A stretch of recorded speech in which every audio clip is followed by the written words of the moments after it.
It's time to look in the future, guys. Christian Aguilera versus Sean Brady is slated for August 29th UFC event, and it's actually great, It's very, very much great because Christian Aguilera, well, haven't watched him for a while, Haven't watched that guy for a while, and yeah, I know it's a joke. I'm joking, but I watched him in June, and it was a hell of an event, man. Christian Aguilera made one of the greatest surprises against Anthony Ivy. All right, I was expecting he's going to win the fight, of course, but man, he won after only 59 seconds. It was just a great way to finish the fight, and very, very quick finish. Great hooks, great bouncing, great attacks. The former LFA fighter, the guy who also fought at Celtic Gladiator, well, he's a master of endurance, very, very great striker. And got to say, this guy pushes the pace all the time.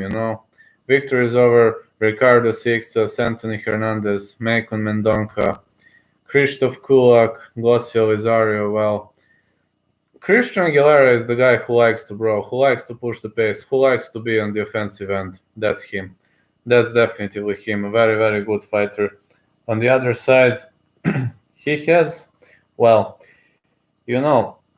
people think that he has one of the toughest opponents ever because he squares off against undefeated prospect Sean Brady. And Sean Brady actually, well, you don't want him for the opponent. Believe me, you don't want this guy. This guy is so dangerous, man.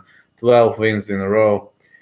At UFC, he's having a score of 2-0 with decision wins over Court McGee and Ismail Nordiev. Court McGee is the former UFC star. Ismail Nordiev is a rising prospect. He defeated them via decision very, very easily. The guy is a superb cardio machine with great ground skills. Fair punches, fair stand-up game, but Sean Brady is primarily a superb ground guy, a superb ground fighter, and you don't want to end up on the ground with this guy. If he takes you down, he'll maul you out. He might finish you on the ground. It's very, very hard to scramble up and escape his submission attempts. He especially showed that in his fights against Gilbert Urbina, whom he mauled all the time on the ground. It was just a great fight, but Christian Aguilera is in a great shape right now, and he is riding on a 3-fight winning streak, and he is doing a great job, actually. He is very prepared for the stand-up war. On the other side, Sean Brady is prepared for ground war, for cardio battle. He is a real cardio machine. It's going to be a very, very great match to watch. Christian Aguilera pulled out. Okay, he was maybe a favorite against Anthony Ivy, but he pulled out a big upset with a very, very quick victory. Do I expect a quick victory against Sean Brady? No, I don't. I expect a great battle. I expect a great war.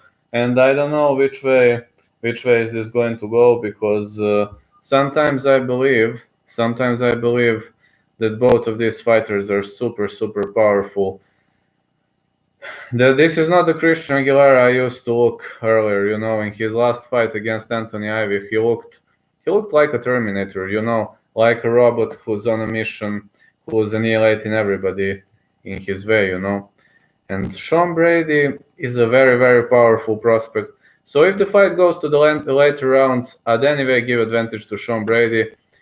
In the early rounds, Christian Aguilera might turn the lights out, you never know. Or Sean Brady could finish via submission. And this one's very hard to pick. Maybe very, very slight, but very, very slight advantage to Sean Brady, but very tough battle. If you ask me, super, super tough battle. August 29th is very far away, but it's going to be very fun to watch it. Very, very fun.